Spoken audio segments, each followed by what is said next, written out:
मित्रों, आज का हमारा टॉपिक है महाभारत। महाभारत के बारे में आप सभी लोग तो जानते होंगे, किंतु क्या आप सभी लोग जानते हैं महाभारत युद्ध की समापन कहाँ हुआ? महाभारत युद्ध के पश्चात क्या हुआ? उसकी कथा कहाँ समाप्त होती है? आज हम सभी लोग इस बात पर, इस टॉपिक पर चर्चा करेंगे।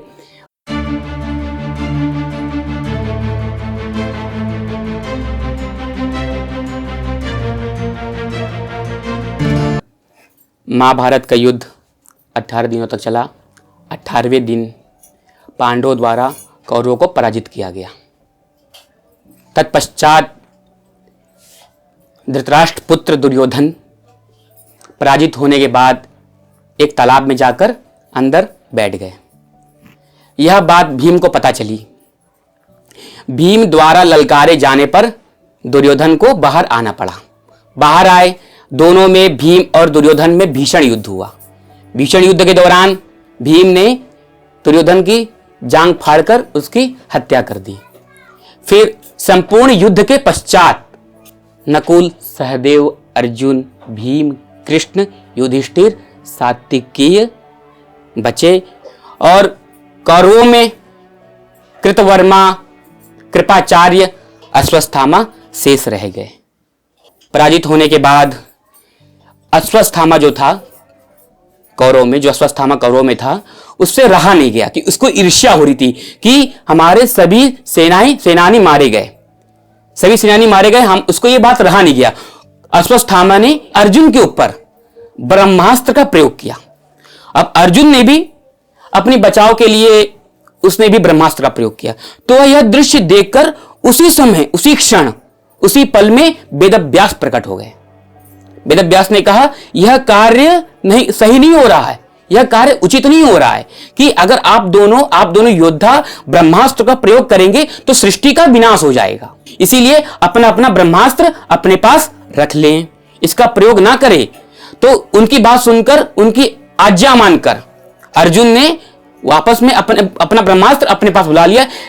लेकिन यहां पर अश्वत्थामा ने अपना ब्रह्मास्त्र अपने पास नहीं बुलाया, लेकिन हां, उसने एक निंदनीय कार्य किया। उसने ब्रह्मास्त्र का मुख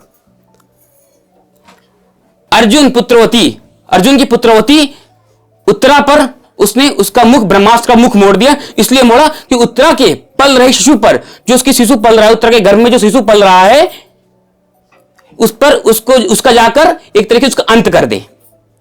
उसका पांडवों का वंश आगे ना बढ़े, उसका अंत कर दे। लेकिन साथ में उनके पांडव के कृष्ण थे। कृष्ण ने शिशु की रक्षा की, साथ में उत्तरा की भी रक्षा की। लेकिन कृष्ण ने अश्वत्थामा के सर से मणि निकालकर उसको श्राप दिया। उसको श्राप ये देते हैं कृष्ण कि तुम प्रलय भर में जीवित रहोगे, लेकिन तुम्हारा शरीर कुलित हो जाएगा, कुपित हो जाएगा शरीर। तुम अस्वस्थ रहकर कुपित रहोगे, अस्वस्थ रहकर तुम जीवित रहोगे। समय बीतता गया। इसके बाद अश्वत्थामा को श्राप मिल गया। फिर सभी पांडव मिलकर धृतराष्ट्र से आशीर्वाद लेकर हस्तिनापुर पर राज्य करने लगे। इसी तरह पांडवों ने हस्तिनापुर पर 36 साल राज्य किए। समय बीतता गया। धीरे धीरे पांडवों का भी मोक्ष साधन आ रहा था। पांडवों ने मिलकर अभिमन्यु पुत्र परीक्षित को अपना राज्य का पूरा कार्यभार देकर सौंप कर चले गए मोक्ष के लिए। मोक्ष के मार्ग पर उन्होंने चलना सही समझा। तत्पश्चात हिमालय की ओर जा रहे थे। सबसे पहले द्रौपदी स्वर्गवास हुई, फिर नकुल, फिर सहदेव, फिर अर्जुन, फिर भीम। अंत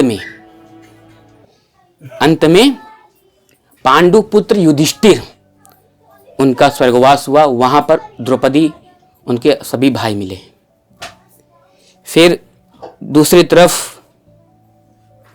तरफ एक जब गांधारी कुरुक्षेत्र में आई, वो क्या देखती है? वो ये देखती है कि उनके सभी पुत्र के 100 उनको प्राप्त हुए। यह देखकर उनको अत्यंत दुखित हुआ। उन्होंने कहा, यदि कृष्ण चाहते वह युद्ध नहीं होने देते। कृष्ण को वो जानते, गांधारी जानती थी कृष्ण ही भगवान विष्णु हैं।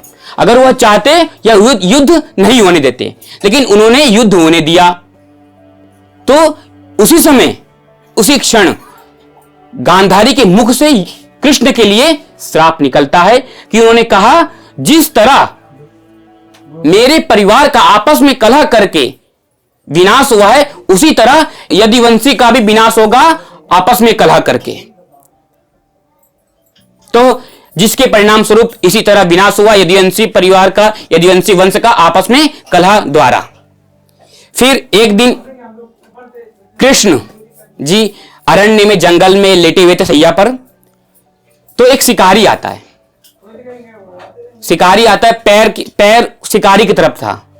तो शिकारी ने पैर के तलवे को समझकर, पशु की आकृति को समझकर पैर के तलवे को, तो उस पर तीर उन्होंने छोड़ दिया। शिकारी ने तीर जैसे छोड़ा तो यही विधि का विधान था। कृष्ण फिर इसी द्वारा कृष्ण अपनी लीला समाप्त करके चले गए। इसी तरह लीला यहां समाप्त हुई। तो ये थी महाभारत की युद्ध की समाप्ति की कथा। चलिए, आप सभी लोगों को अगर ये कथा समाप्त हुई होगी, यह कथा अच्छी लगी आपको, तो कमेंट बॉक्स पर इसका जरूर आंसर दीजिए आप। धन्यवाद।